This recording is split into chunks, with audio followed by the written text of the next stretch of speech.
जय माँ ब्रह्मचारिणी। राधे राधे। आप सभी के अपने चैनल अमृतंस में आप सभी का स्वागत है।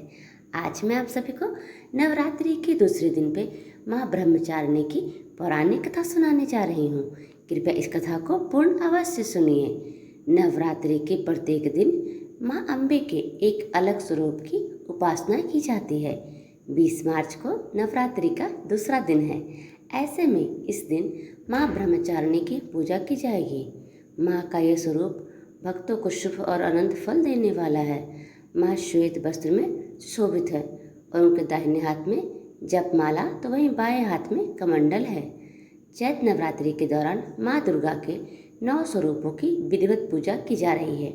ऐसे में नवरात्रि का दूसरा दिन माँ ब्रह्मचारिणी से संबंधित है। इस माँ ब्रह्मचारिणी की विधिवत पूजा करने के साथ साथ व्रत कथा कही जाती है। धार्मिक मान्यताओं के अनुसार माँ ब्रह्मचारिणी की पूजा करने से जीवन में धैर्य, साहस और तप की शक्ति का संचार होता है।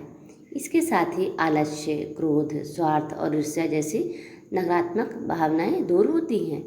ऐसे में साधक को लंबी आयु, सुख समृद्धि और सौभाग्य की प्राप्ति होती है। अगर आप चैत्र नवरात्रि के दौरान माँ ब्रह्मचारिणी की विधि विधान से पूजा कर रहे हैं तो उनके व्रत की कथा का पाठ अवश्य करना चाहिए। शास्त्रों के अनुसार ब्रह्मचारिणी यानी ब्रह्म का अर्थ है तपस्या और चारिणी का मतलब है उसका आचरण करने वाले। इस प्रकार ब्रह्मचारिणी का अर्थ हुआ तपस्या का पालन करने वाली देवी। माँ ब्रह्मचारिणी का स्वरूप काफ़ी अलौकिक है। माँ शांत अवस्था में तप में लीन है। तपस्या के कारण उनके मुख में तेज है। माँ ने दाहिने हाथ में अक्ष माला और बाएं हाथ में कमंडल धारण किया हुआ है। पूर्व जन्म में माँ ब्रह्मचारिणी देवी ने पर्वतों के राजा हिमालय के घर पुत्री रूप में जन्म लिया था। साथ ही नारद जी के उपदेश से भगवान शिव को पति रूप में प्राप्त करने के लिए घोर तपस्या की थी। इस कठिन तपस्या के कारण उन्हें तपश्चारिणी अर्थात ब्रह्मचारिणी नाम से जाना गया। 1000 वर्ष तक इन्होंने केवल फल फूल खाकर बिताए और 100 वर्षों तक केवल जमीन पर रहकर शाक पर निर्वाह किया। कुछ दिनों तक कठिन उपवास रखे और खुले आकाश के नीचे वर्षा और धूप के घोर कष्ट रहे। 3000 वर्षों तक टूटे हुए बिल्वपत्र खाए और भगवान शंकर की आराधना करते रहे।